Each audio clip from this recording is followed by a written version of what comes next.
Sa akin, dati takot ako sa palaka eh. Fear of frog. Kaya nga secret and frog. Corny, wine, cake, and coffee. Yan ang aking mga secret na kailangan na laging kasama ko. May sikreto ko. Kaya nga ito yung title, My Secret in Frog. Okay? Hindi lang sila. Ako din meron.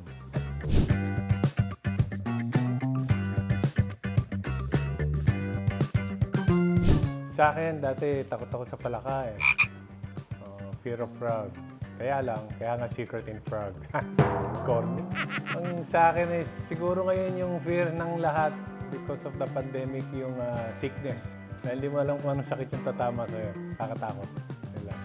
Ang secret love ko is being a basketball player dati. Sanay akong pagod. So until now, yun yung secret love ko. Hindi naman yung nagbabasketball pero I still work out as much as I can.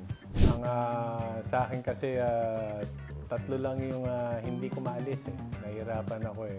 Una is wine, cake, and coffee. Yan ang aking mga secret na kailangan na laging kasama ko. Ngayon ang hindi alam ng iba kasi na nagluluto rin ako sa bahay. So mahilig din akong magluto. So yun ang hindi pa lumalabas. More on pasta and kung ano lang makita sa bahay na nag-iimbento. Kahit pa paano, I try to walk around mga 6 to 8 kilometers a day. Yung seryoso is lahat ng aking mga anak ay lumaking mababait at successful. Sa lahat ng ating mga kapatid, I'm inviting you to watch Secret and Frog this April na.